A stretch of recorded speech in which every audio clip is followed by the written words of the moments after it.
I was always inspired by others documenting their journey. I binge-watch a number of videos on YouTube, from bikepacking to adventure videos to videos of motivating people like us to get out there and explore, ride, and be free. In December 2019, we signed up for the Vermont Grand Fondo, which would take place in June of 2020. In order to complete this challenge we had set for ourselves, we had to train for it, and to properly train for it, we would need some proper equipment. Because it was winter time, we were limited to riding indoors. It was a dark, hard winter in which we longed to be outside again. We preoccupied ourselves with Zwift and our daily jobs. Come February, things were starting to thaw out. We got a power meter and a bike computer ready to train and explore the outdoors. Our luck didn't fare well, as the bike paths were covered in lingering ice. Yeah. We rode for a short time, then back indoors it was. It wasn't until a few weeks later that we finally were able to ride outside. We welcomed the crisp February air with the cold breeze piercing through whatever exposed skin we had. We stopped at Greiser's to warm up and get some coffee and treats. Here in Easton, I guess it's owned by a couple, and they renovated this place. It used to be kind of an old building and an old gas station. Then, in the following month, something happened that changed the way we lived, worked, and socialized with one another. The coronavirus pandemic hit the U.S., and things came to a sudden halt. Helps me to reflect on how fortunate Jason and I are to still be doing what we enjoy doing together. And while others are unable to go to work, we're fortunate enough to be able to work from home. We want to just say thank you to, I know I have family members in the healthcare field who are out there still on the weekends and tending to their patients, and really thank you for all the nurses, all the doctors, anyone who's in the medical field, healthcare field, and also people in the front lines like the police officers and the fire department. Although that aspect of our life brought fear, it didn't affect the way we approached our training. In fact, we think the pandemic rekindled and revitalized the sport of cycling. The roads were open, free of busy traffic and cars whizzing by at unprecedented speeds. We remembered thinking, wow, this is like riding in Watopia, as we rode on the middle of the road just because we could. Equipped with the Wahoo bike computer, Strava, and Ride with GPS, I was able to start mapping out appropriate routes to ride through. I became an expert at finding new roads to explore, which allowed us to put in more miles on the saddle. As the miles ticked on, we gathered more experience riding with traffic, making left turns, and stopping at stop signs and red lights gave us anxiety. So in a way, the pandemic brought some light into our training, because apart from the sad and scary stuff we saw in the news, cycling was our medicine. We were thankful our local government allowed recreational activities to continue as other countries went on very strict lockdown restrictions, which meant no outdoor activities, period. As we progressed into our training plan, the miles extended, which meant Joy was planning longer and longer routes. We never knew we could ride to these locations before, roads that were only familiar behind the windows of a car. Before we knew it, we were riding to the beach, successfully navigating busy roads and avoiding potholes. It gave us a lot of confidence knowing we accomplished these small goals along the way. Then came our fitness. We started to see some gains as we challenged our bodies to new heights. I attempted my first Queen of the Mountain on Strava on a neighborhood segment. I was so nervous, not because everyone was watching, but of failing. I wasn't sure how I was going to feel if I didn't get it afterwards. These were the thoughts that ran through my head. I did get it. Whoa! Got the crown! It was hard, but I currently have it by 13 seconds. Shortly after that achievement fueled the hunger for more. The time we spent riding together outdoors kept increasing. I was starting to add wear and tear to my entry-level bike. I experienced mechanicals such as poor shifting, a busted derailleur, and untrued wheels. It was very frustrating for me. At one point we were climbing up a steep road called Clark Hill, and I was stuck in one gear the entire time. I made it up all right though, and soon realized my legs were stronger than I thought. We rode through so many beautiful and unseen roads in Connecticut.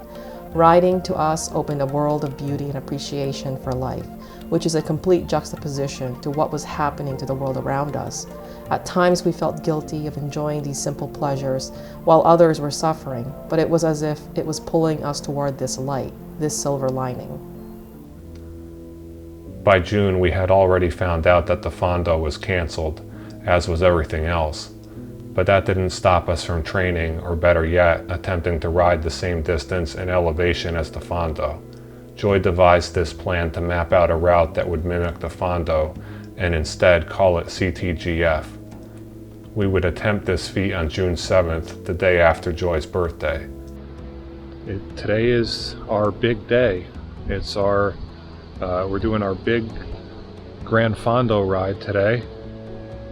Since the Vermont Grand Fondo that we had signed up for and have been training for was canceled this year, we decided to continue with our training plan, finish it out, and do our own sort of DIY Grand Fondo here around where we live in Connecticut. So we're calling this the Connecticut Grand Fondo. Nerves were running through our veins, but we trained and prepared for this. We had to set aside the enjoyment we got from riding through beautiful roads and put our heads down and focus for 8 hours. There were two major climbs, Seeger Mountain and Skiff Mountain. Seeger is almost 4 miles with 4.1 average grade. Skiff is about 3 miles with a steeper average grade of 5.7%. I think the hardest part for me was having to do 2 longer climbs as my body wasn't used to climbing for 30 or so minutes. My issue was not being able to fuel properly in the previous rides. Now I am fueling and I feel like I'm going to throw up. When I got to the top of Seeger, I knew I had to fuel, but my stomach wasn't trained well enough yet to handle it. I opted to almost force-feeding myself because I knew it would benefit me later on. I personally enjoyed the climb. I like long, intense efforts, but agreed that Seeger was a long climb.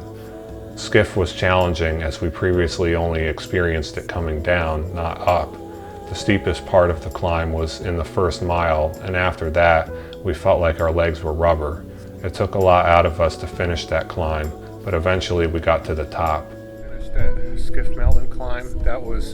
I thought that was tougher than Seeger, or at least in the sense that it was pretty steep in the beginning. I went pretty hard in the beginning and then kind of went just moderate the rest of the way. Our DIY CTGF was our biggest accomplishment at the time.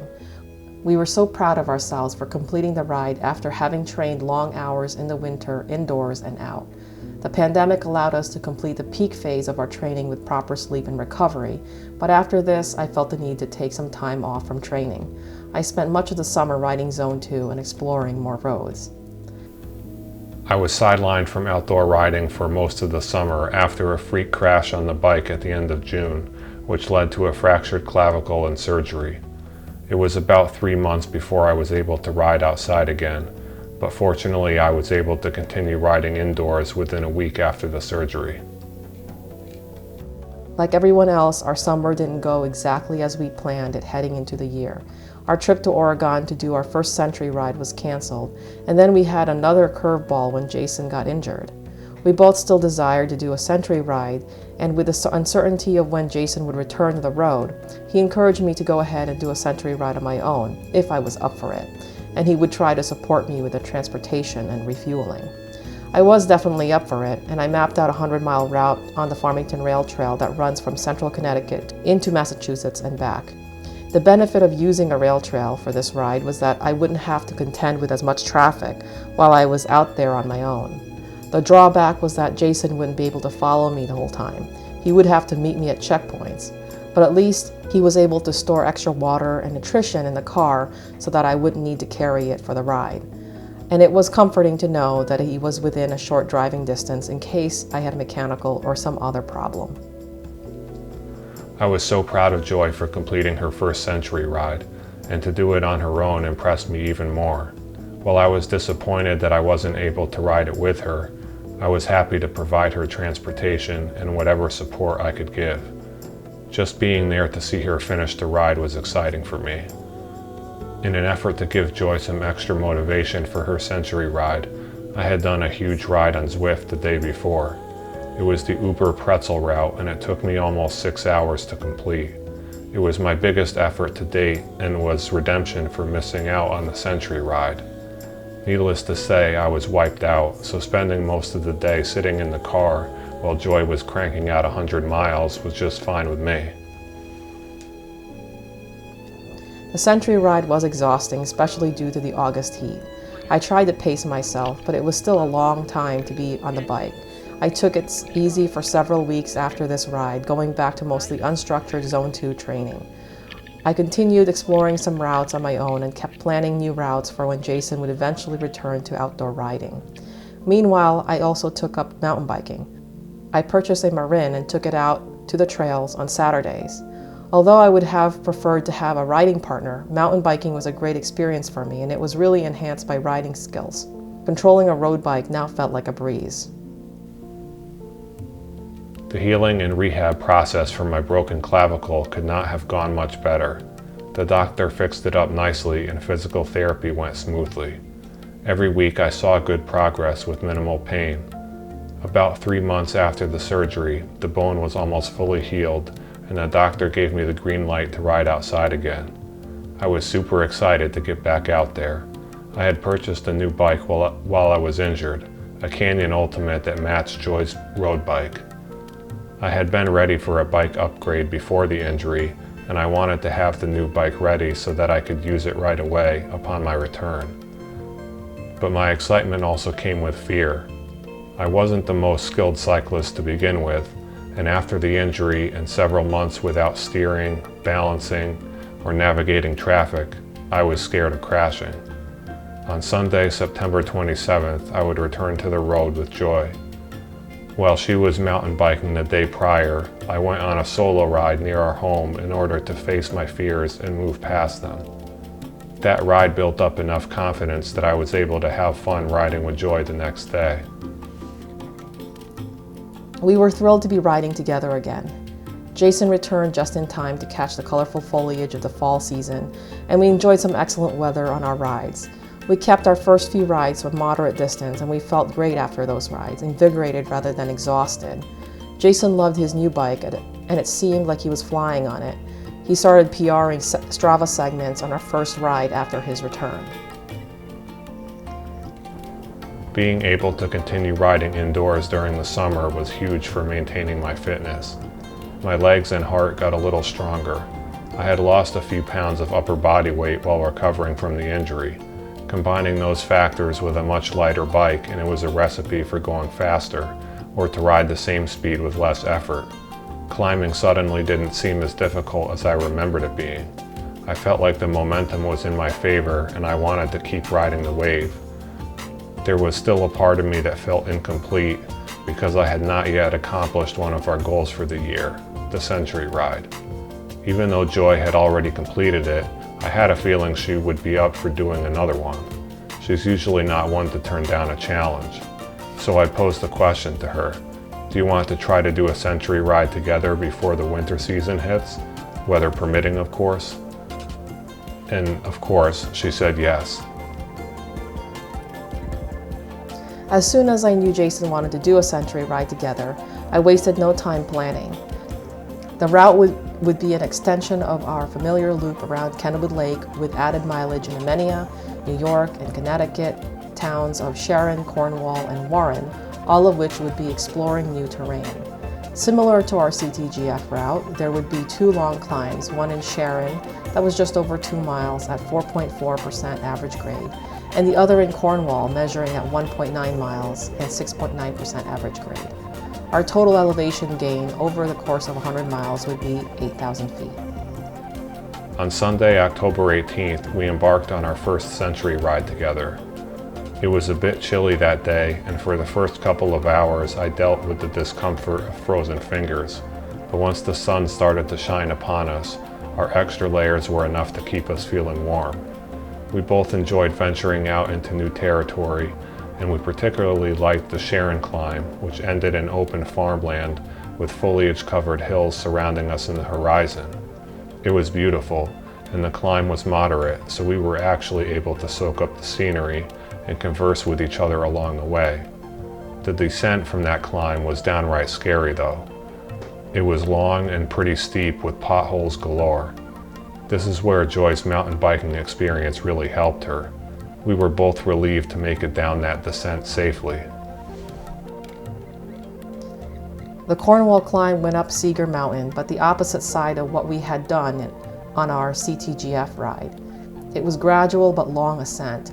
Doubt was starting to creep into our minds at that point in the ride because we had limited daylight to work with, given that the days are shorter in October.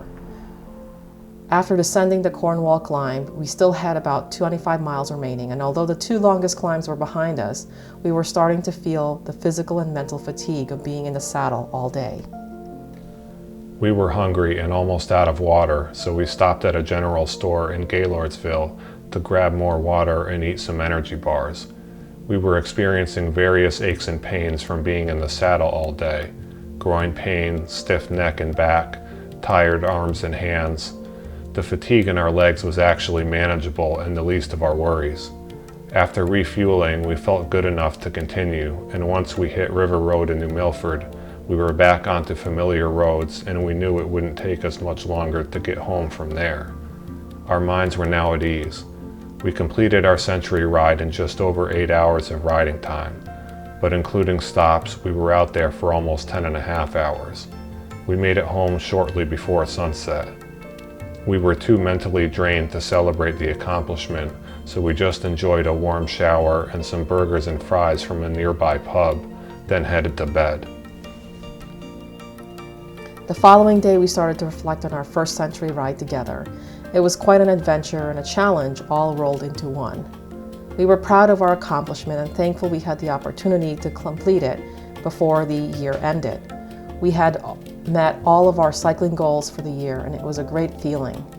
We would spend the rest of the year enjoying shorter routes when the weather cooperated, revisiting some old favorites such as Roxbury, and extending our Westport beach ride to start from our house. 2020 was certainly an unusual and challenging year for many people around the world. We're very fortunate that we made it through in good health and were able to complete our goals, albeit with some logistical changes. Cycling was the medicine that kept us healthy, both mentally and physically. It bonded us together and created memories that we will keep with us forever. Cycling became a big part of our life this year, and we hope it stays that way in 2021 and beyond. We want to thank everyone who has subscribed to the channel. Our reason for sharing some of our experiences is that we hope to encourage others to be active, try new things, and explore.